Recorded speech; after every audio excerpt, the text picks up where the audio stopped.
Welcome, everyone, once again to the Business Freedom Channel. This is John Arns, your host, and today our guest is Treviann Thompson. Treviann, how are you this morning? I'm doing great. I'm doing lovely. Great, thank you. Treviann, I have a question here to ask you. What exciting things are you currently working on in your business? Well, currently I have my hand in a lot of pots right now and I'm just going at it.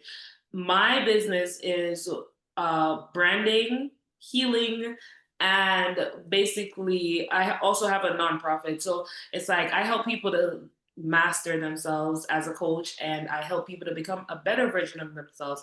And I basically solved the problem that I had when I wanted to heal and become better. I had no community, no people to lean on, and yes, when we start to work on ourselves and become a better version of ourselves, we tend to outgrow our environments and we tend to Sure. outgrow people around us. Mhm. So that's what I basically created, a supportive community of people that are willing to help you grow and to support your growth and just show you love while you grow. Yeah, I personally have met people that were trying to get out of, in a lot of cases, kind of the socioeconomic environment they grew up in. And I've told them, sometimes I said, for you to grow, sometimes you might have to leave some of those people behind because they're not helping you. They're hurting you. And I think That's that's the toughest thing about this It is. is figuring out who are the anchors keeping you from getting ahead. It is. It really is. And it's one of those things because we cannot grow in the environments that it's like a pot and a plant. And Hmm. if the plant doesn't change pots, the plant will become stunted. And your growth is stunted when you're surrounded by people, places, and things that are supportive to your growth. So that's why I created the space that I created, a space of like minded people that are willing to grow and are willing to become better versions of ourselves. Yeah, that's why I think that, like I've even encouraged people, like, if you're ambitious and you want to improve yourself in life, go to school. Why go to school? And I don't mean online, I mean go to school, because you're going to be around other people who are trying to get ahead as well. You're going to be in a more positive environment. And I think that's so important. People don't understand that, like you said, community, right? You're building one. Yeah. Yeah. As so the other aspect of my business is indeed the nonprofit. So my nonprofit arm of my business is a very powerful arm. I had another problem that I had to solve, and that being a registered nurse, I spent most of my time in like literally constant thought, where was my daughter going to be while I was at work for 12 hours? And Sure. I became a hairstylist before I became a registered nurse. So I have that arm of my business, and it was easy and effortless for her to be around me, for me to schedule my appointments around her, right? But Right. then saw that we don't have communities anymore. We don't have villages. We don't have Hmm. people that we can lean on. So my nonprofit is literally where I want to create resource centers that offer so much in each and every community, that have training programs to help people to stay afloat and to keep them, if they want to master themselves, if they want to become better versions of themselves, to keep them holding themselves accountable, because it's not pushing them, it's for them to push themselves and for them to hold themselves accountable in order to battle this homelessness situation that we're going through, and in order to build resilient people, because we're going to need it. Because as you can see, the chaos that is arising right now in the world, we're needing to build up ourselves and build systems that are sustainable to ourselves and our environment and our community. So that's basically my nonprofit, is helping people that are wanting to become better, that are wanting, and mostly people that are at risk for homelessness or homeless and stuff like that, to rebuild and to just do so in a way of dignity or in a space of integrity also. So your nonprofit what exactly does your nonprofit provide? If somebody was interested in contacting you about services through your nonprofit, what would you be able to provide for those people or So that person? currently we do trainings. So right now I have a 6 week training program that goes, it's completely life mastery, mind, body, soul, spirit. And it teaches you how to become a better version of yourself, how to master your mindset, how to take care of your body, not just exercising, but what you're putting inside of your body. Mhm. It could be anything, what you're putting on your body, how you carry yourself, all of that type of stuff. We talk about soul, going into your passions, like what are the things that light you up. It's okay to get a job, but what are your skills, what are your talents, and how can we amplify them? Those are the stuff that we go deep into. Your connection to source, God, whatever you call it, like, that type of stuff, because all of that encompasses all of who you are. And when you build that up, you become the best version of yourself. And then from there, whatever resources we could help with, I know in the future I want to have 24-hour daycares. I want to have so much other stuff that I want to offer. But for right now, I just started because I was putting it off, putting it off, putting it off until I got the money. But I just started with what I can offer now, which is the trainings. But in the future, I Sure. really want to offer 24-hour daycares. I want to have a community, a safe space, a place where people can come to for whatever it is that you need. Like resources for jobs, resources for like how to get housing assistance, how to get the needs, like basic needs. It would be so surprised how many people don't have these things and don't know how to access them. So being able to give them a one-stop shop in how to access all of this, and if they want to become a better version of Mhm. themselves, also Okay. do that too. So yeah, it's a Yeah, lot. I think yes, your kind of approach with your organization is important because I know that not everybody who needs help wants to go to their county social services for it. Yeah. They would prefer to go to either either their faith-based organizations or their own other community organizations to do this. That's great. Yeah, I remember many years ago, I was on a business trip in Atlanta, and the hotel I stayed in, right next door was a business that was a daycare center, but they ran 24/7. They had, because not everybody works 8 to 5. So they had, and basically it was daycare where your kids are asleep, which is, which is needed if you're, especially if you're a single parent and you're working at night. So I like that. And I think part two of that is when you offer that, you obviously have to train people to be daycare people. You have to give them, that gives them an opportunity to grow a business of their own.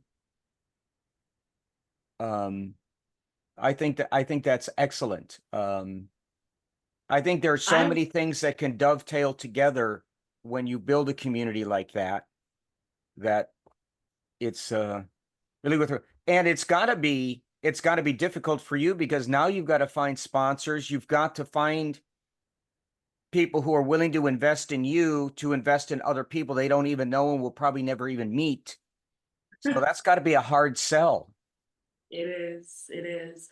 But I feel like we are evolving as people, and we're realizing more and more that when I suffer, you suffer. And when Mhm. I rise, you rise. And we're like learning more and more that it's like reaching out, and a helping hand to someone else is reaching out a helping hand to yourself, because life goes in ebbs and flows. And you're not Sure. always at the top. Sometimes you're going to be at the bottom and you're going to be the one in need. Right. So when you're able to offer that help to someone Mhm. else, it changes something Mhm. for you as well as for them. And one of Sure. the things that you touched on is that most people don't want to go to these places. And I understand why, because I myself have been across this whole entire country. And I've Hmm. seen how the people that are less fortunate, the people that are houseless, the people that are unable to support and sustain themselves are treated by most of these people. And they're not treated with dignity. They're not treated dignified because a lot of people treat you how you are seen. So it's based Hmm. off your status, what you have, and not who you are. And I don't believe that what you have defines you. I have a firm belief that we are all powerful beings, and not because you're down today mean you will be down forever. You could be Hmm. down today and be up tomorrow morning, you know? Hmm. So it's being able to see people as just that, human beings. And we're all here in this beautiful journey, and being able to extend that kindness to the person at the bottom as much as you would extend the Hmm. kindness to the person at the top. So that's one of the things. I just want my organization to be built upon kindness and love and compassion for all humankind. Yeah. Because many, I mean, I've read this, I've heard this said. A large portion of this country is a paycheck or two away from living in the street. And if you're going to put somebody down because they're living in the street, you just better hope you keep getting that paycheck because you may be in the tent beside them before you know it. Um, It's true. and and I agree with you in a way that we're defined by the actions we take. Oh, that's one of the reasons why I have always encouraged people learn something. I don't mean you have to go get a 4-year degree. I mean, learn a saleable skill. And I especially tell this to young women. Learn a skill that you can support yourself with. And don't count on a man to do it. Just look around in your own family and see what happens. It's My mother, I was very young when my mom and my dad divorced, and my mother struggled. So I've seen that firsthand. Raising 3 boys in California in the 60s. Can you imagine? hard. Late 60s, early 70s. Yeah, it was a wild time, but she did it, on a secretary salary. But my mom had skills. She could type, she could do shorthand. She had very good skills that were saleable that people wanted. And like you said, you could do hair, learn to cut hair, learn to do nails, learn to do something that you can sell.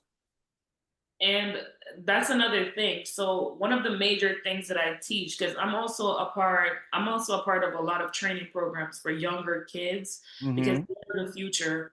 And I am on the board of a nonprofit for 11th and 12th grade girls. And that's one of the major things I want to focus on, cultivating your skills. It's not just about just going to university, because when you get that degree, what will set you apart is the skills and the talents that you have. Hmm. Confidence and simply just believing in yourself will set you apart from another person with that Hmm. degree. Now, take it up a notch, making sure that you learn, like you said, typing, learn to write stuff. Like it's so simple, right? Right, like compiling an email. Right. But your boss might love you more than somebody else because the way that you write the emails and the way that you create stuff, it sets you Mhm. apart. And that's the thing, just learning skills that make you saleable. I tell people, they say, oh, I love how you communicate, I love how you do this, I love how you, because I built myself on this one thing. Right. I'm a student of life, and I spend every single moment I get learning something new. I try to become better than I was yesterday, and I've been doing this ever since I was 14. I've been Hmm. always consistently trying to master who I am because my sole goal in life is self actualization. That's why Sure. I built businesses on self actualization, because when we all become the best version of ourselves, it's like we're puzzle pieces. You see the Sure. world behind you. Hmm. When we all become the piece that we're meant to be in that puzzle, then we all fit together. Yeah. But if you're not becoming who you're meant to be, you won't bring your ideas that you're meant to bring into this world, and we all have something beautiful to bring in. So that's one of the major things that I want to teach everyone. You know, that it's interesting way you just said that, because it brought immediately to mind something I read years ago, and I've tried to find and can't, but I remember the gist of it. And it was this: imagine lying on your deathbed and you look around you and there's all these shadowy figures, and all those shadowy figures are all the things you should have done in your life. And they're all looking at you going, why didn't you do this? Now it's too late. Now you've let us die with you. And I think that's very powerful, because not everybody, has grandiose, lofty ideas. Maybe your idea is simply to complete high school. You've been out of the, you left school, you've been doing some menial job for years, and you finally go back to night school and you get your degree. Do you know how powerful accomplishing that will make you feel? I have a younger brother who did just that. He went to night school, didn't tell our mother, finished his high school degree, then her high school diploma, then told her. She was ecstatic. He went on later to be a very successful fencing contractor. I'm the one with all the college. He's the one that makes all the money. It's funny. No, he makes like 3 times as much money as I do, and I'm the one with an advanced degree. Okay. But, and it's all manual labor, but it's a good living and it's something people need. And you don't have to have, you have to develop a skill set regardless of what that skill set is. Me, it's my And we mouth. go I can back talk to to it. people anywhere. Other We go people, back to it. it's pounding a nail into a board, and they're good at it and they're fast and they build great things. It goes right back full circle to what you said earlier. Build up yourself Mhm. with your skills. Everyone have talents. Mhm. Every one of us. I could talk every single person in this world socks off. And I know that for a fact. I could write so beautifully to make people look at me like, wow. I'm a Mhm. very, very avid communicator. So you have to know what your strength is, and you got to double down on your strengths, build your skills up so that you can be seen as who you are, so you could fit into that puzzle piece. Sure. Your brother saw his skill and he did Mhm. just that. And that's the thing, your mother saw her skill and she did just that. You have Yeah. to know where your strong suits are, and that's Mhm. how you win at life. That's how you become a successful entrepreneur. That's how you become a successful person. And success is different for all of us, Sure. every one of us. I would cry myself to sleep on that deathbed if I Mhm. didn't create the impact that I know that I'm supposed to while I'm living this life. Yeah. It's not about money. It's not about the accolades, the trophies and stuff like that. For me, it's just the lives that I touch. I want to change every single person that I meet. I want to impact their lives and then be like, oh, I can do this better. I can become better. I'm literally staying in a shelter right now. And it's so funny. You see how beautiful I look? Mhm. It's funny because in the shelter, since I've been there, I watch almost every single one of those women put themselves together in the mornings just because they see me do it. Sure. And I Sure. love that. I Mhm. love that for them because the way you carry yourself says a lot about who you are. Sure. It makes you feel better when you look better. Mhm. It does. Yeah. With some of the younger men that I work with, um, when they're talking to me, I will correct their grammar. Okay. And they look at me and they at first, and I mean, and I tell them right away, I said, first of all, I said, I'm very educated. I've got a vocabulary. If you don't understand a word I say, ask me. You're not stupid. You just never heard the word. I said, you can't imagine how many articles I read where I have the dictionary open because I don't know a word. I said, and secondly, when you speak like you know what you're talking about and you speak eloquently, people will look at you differently. One of the most amazing conversations I had with a man, this was back in the 80s. I worked for a company, and we had some temporary workers come in, and this guy was from Nigeria. Now, if you've ever spoken to anybody from Ghana, Nigeria, Ethiopia, they all speak English with a British accent. One of the craziest things is to in America is to look at a black man and have him speak like he's uh you know an Englishman. It's incongruent, okay? But his language was so eloquent. He said as soon as he opened his mouth, people treated him differently than they treated the black man standing next to him. Part of it was the accent, granted, but it also had to do with his use of language and in the fact that he was educated well enough to speak well. And I think that is so much when you open your mouth and you sound like you live, like you don't have any education, people will treat you like you're a dummy, even if you're They will. not. They will. Yeah. They So do. sometimes you have to up your game a little bit because first impressions are so important. They truly are. Yeah.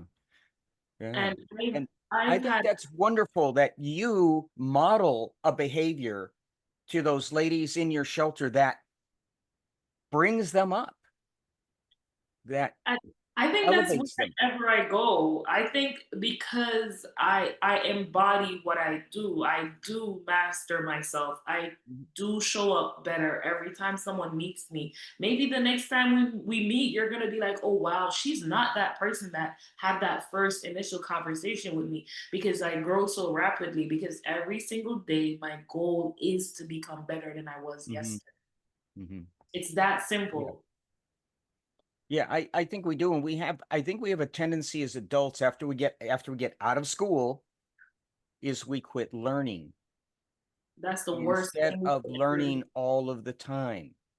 There's always something new. I read something this morning about 20 minutes before you and I connected here.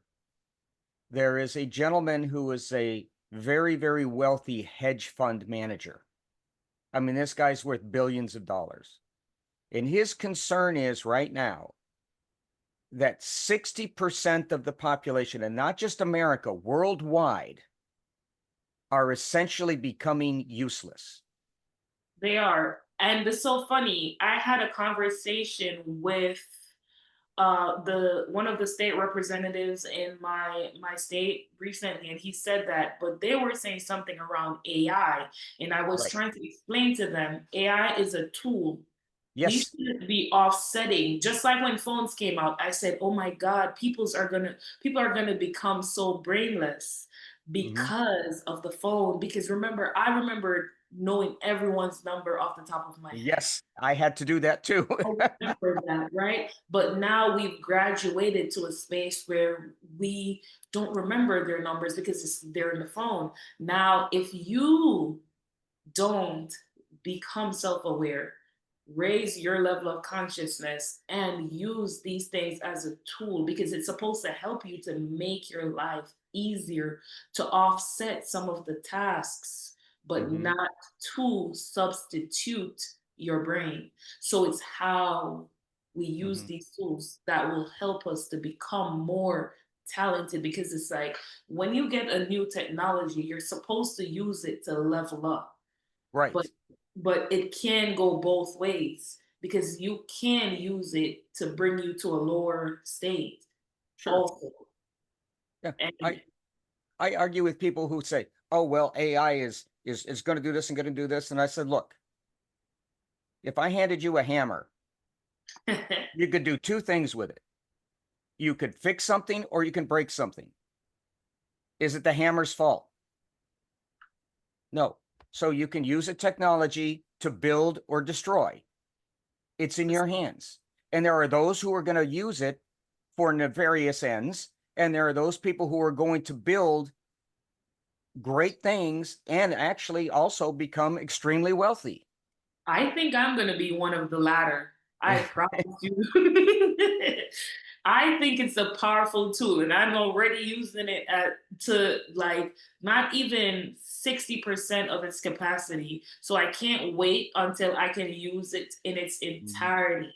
to see what it brings within my life, because I know it's going to be a powerful tool. Oh, it is. I've been using it more and more. I've been educating myself by listening to a lot of videos and reading articles about people who have used it and how to expand it.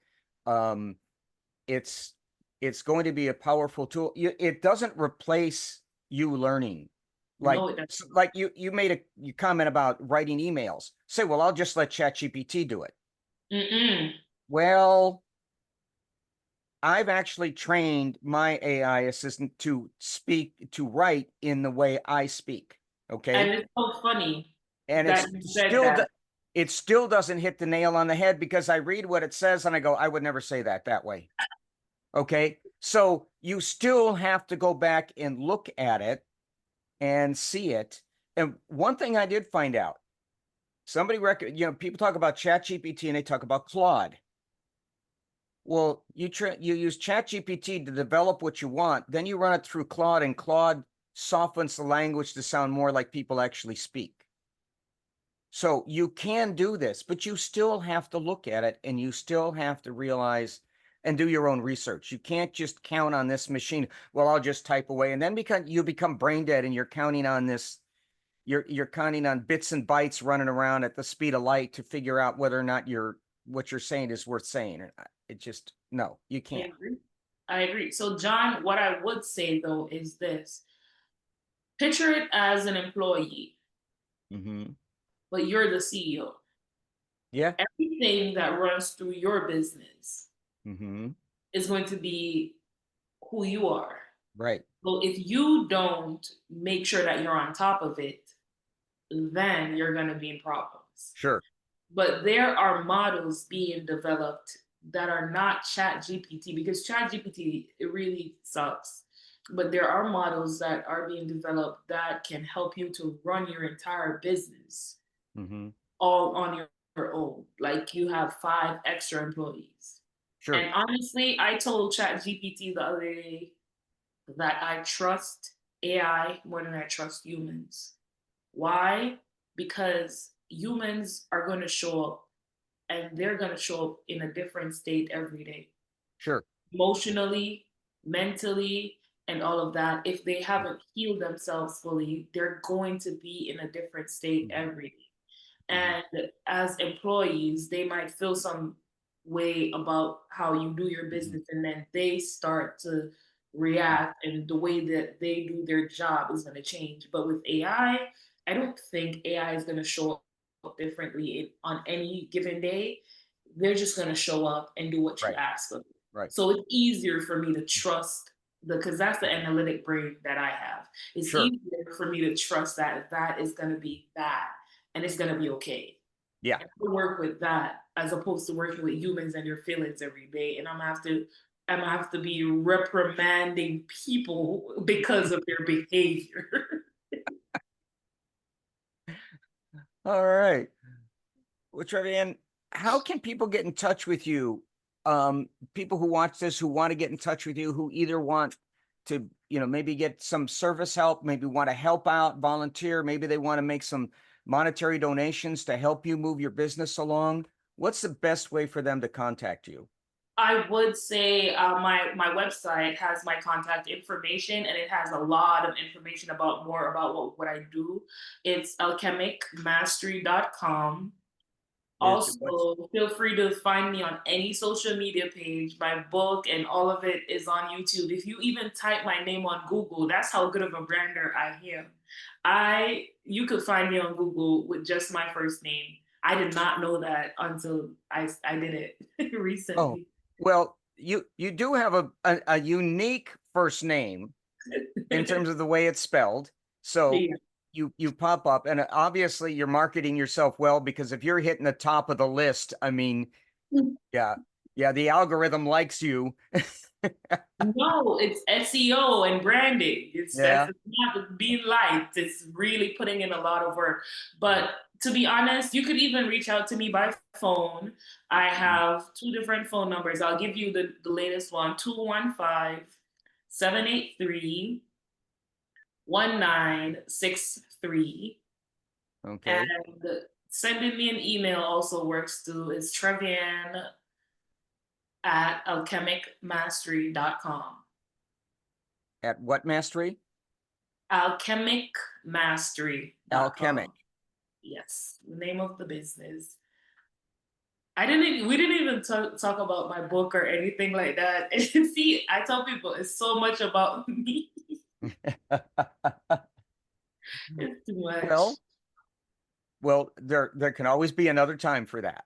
Yes, and this was really fun, John. Thank you for having me. It was a You're really very welcome, and thank you for being a guest today. And I wish you continued success with your business and your nonprofit, especially. And it's yes, been a pleasure, Treviann. I hope you have a great day today. yes. I will do my best too. Same to you. Thank you. Bye-bye. Bye.